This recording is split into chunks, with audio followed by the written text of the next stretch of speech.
bi yor ko bu année bi jeexee ñu séddoo ñu jënd tissu jënd nag woo benn musicien ñu lekk ko lépp ñu feetee ko recommencer à zéro foofu moo nekkoon problème mais je crois bien que avec la sensibilisation avec l'accompagnement ñu leen di jege di leen proposer ay modèles comme aujourd'hui le pôle emploi nu mu koy defee mooy que ni tey on a vu que maintenant les femmes vont vers une création d'emploi, vont dans la création d'entreprises avec des petites unités de transformation, des unités de commercialisation avec des, comment dirais-je encore ça, des microfinances.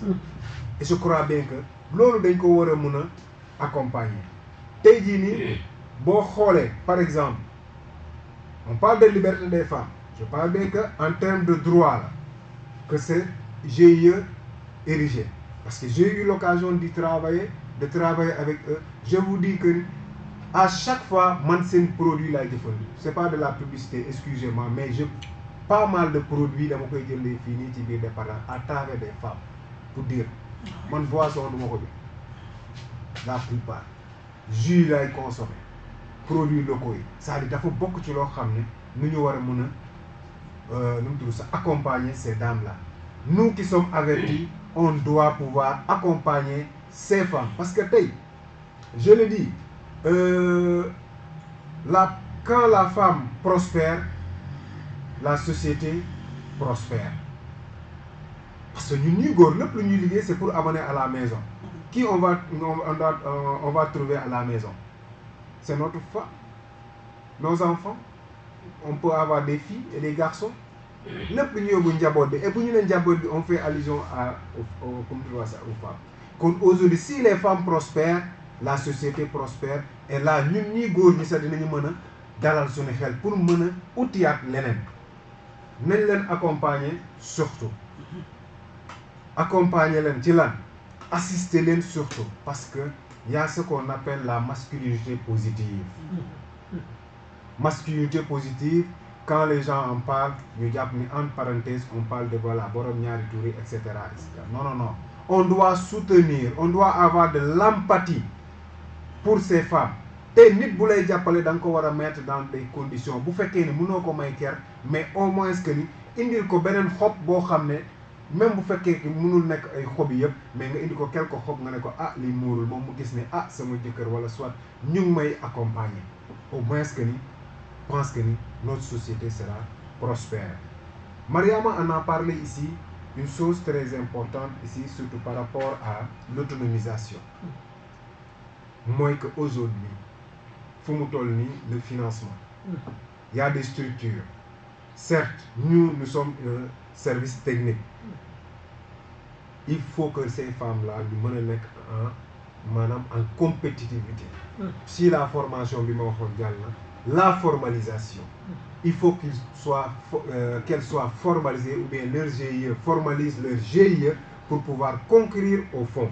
Bon, formaliser sa entreprise ou sa activité, je pense qu'il serait difficile de pouvoir obtenir un financement conséquent pour pouvoir développer ton économie ou bien ton activité.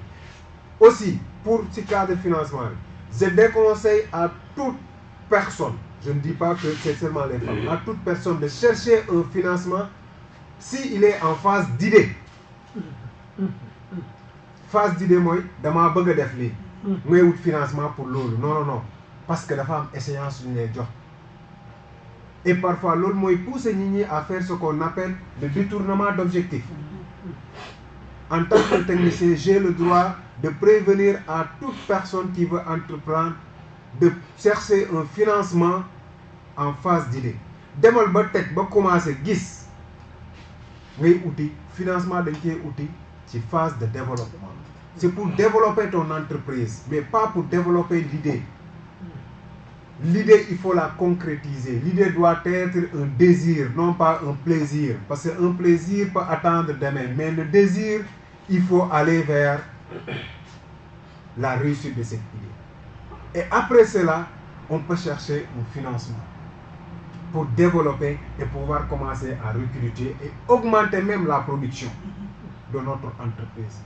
Que ça soit dans la commercialisation, que ça soit dans la production, que ça soit dans la transformation. Parce qu'aujourd'hui, c'est ces secteurs-là, la chaîne de valeur qui est là, qui est la production, et que les femmes, on les retrouve dans la production, la transformation, on les retrouve dans la commercialisation, on trouve les femmes. Pourquoi pas? Aujourd'hui, on parle de questions d'emploi. Mais aujourd'hui, à travers cette capacité de résilience de ces femmes-là, on peut créer de l'emploi pour les jeunes.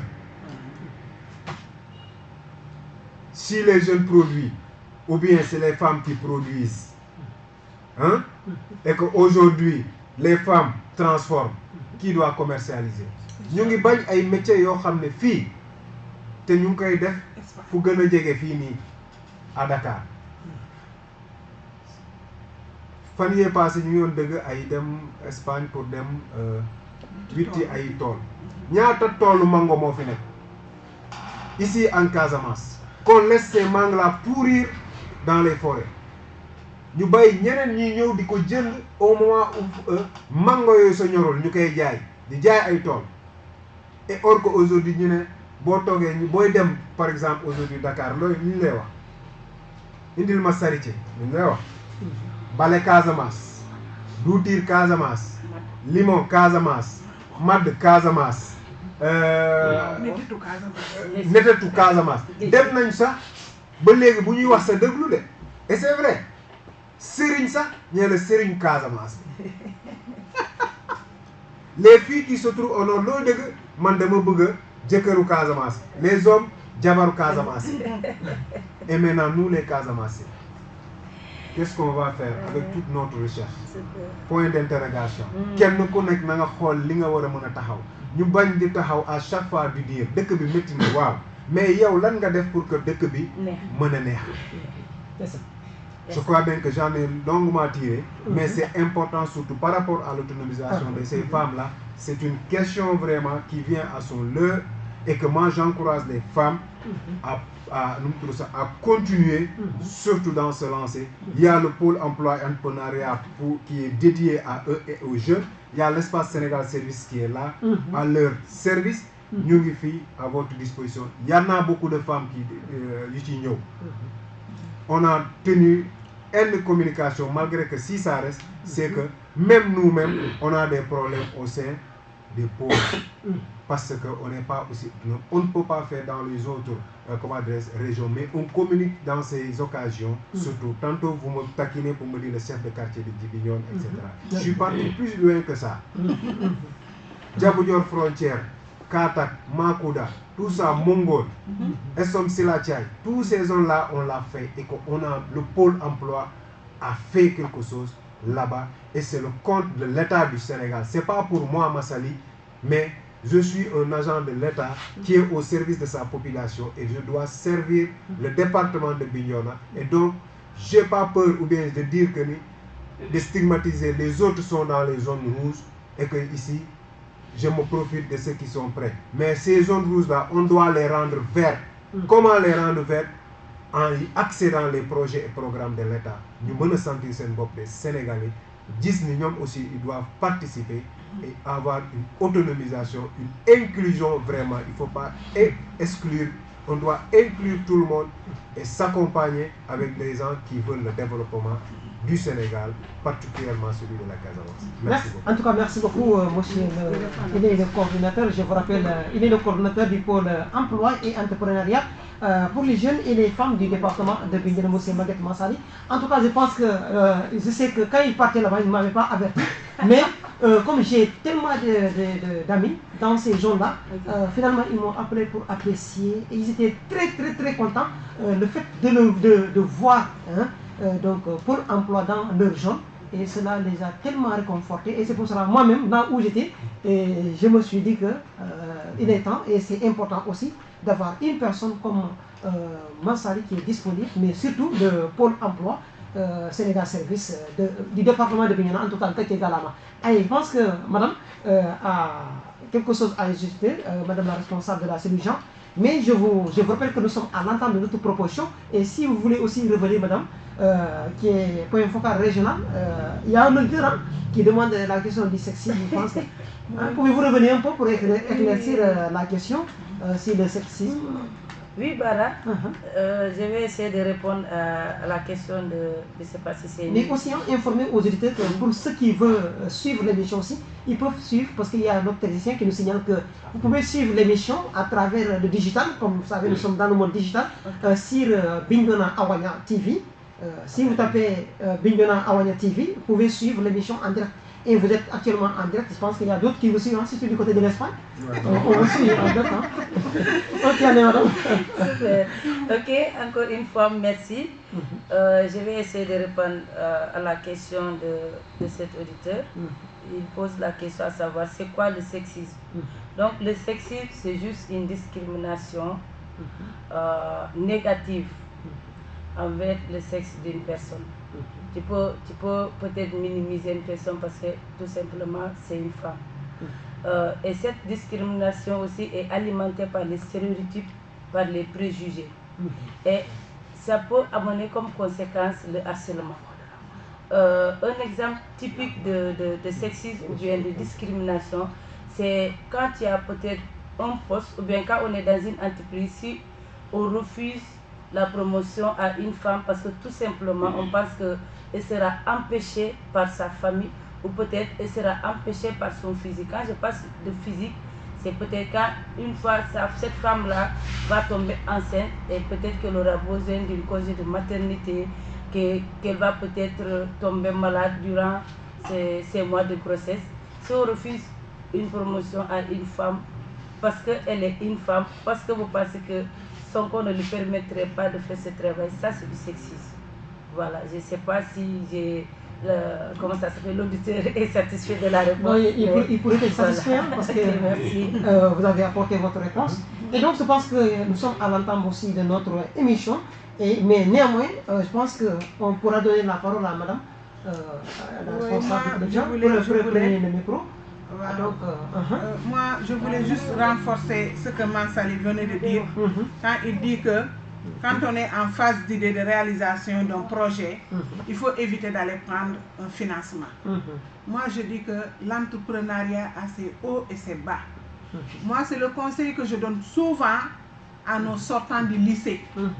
Quand ils finissent leur formation, d'aucuns restent là à attendre des financements. J'avais l'habitude de leur dire que l'entrepreneuriat a ses hauts et ses bas. Pour les éviter, même avec 1000 francs, on peut commencer à entreprendre. Surtout en transformation. Moi, je dis que la transformation, même si on est sur son lit, on peut transformer. Commencez petit en entrepreneuriat, grandissez pour devenir grand avec. Et maintenant, quand vous serez grand, vous êtes en phase de développement, c'est en ce moment qu'il faut aller vers la recherche de financement. Mais si vous prenez un financement au moment où vous n'avez pas de force, vous faites une faillite, comment est-ce que vous allez faire pour vous relever? C'est ce qui fait que beaucoup d'entrepreneurs échouent. C'est la parenthèse que je voudrais ouvrir par rapport à l'idée de Mansali. Merci beaucoup. Alors, je pense que vous allez revenir en quelques minutes, vous pouvez revenir. Mais en quelques minutes parce que nous sommes à l'entente de notre propos. Et alors qu'on doit clôturer en parlant un peu sur les luttes contre les violences faites aux femmes. C'est là où nous devrons terminer notre émission et en plus inclure un tout petit peu sur le leadership et la participation. Mais la participation politique, c'est une actualité. Et tout le monde en sait. Et nous parlons aussi. Et participation politique aussi des femmes. C'est vrai, vous l'avez un peu abrogé, un peu quand vous parlez ça, mais je pense qu'il est nécessaire aussi d'y revenir un peu. Et donc, vous la parole, madame. Merci Bara. thème bi am na solo lool. suñu émission bi tey moom macha allah kontaan naa ci lool. man lu ma am pour wax mooy damay wax ci tuuru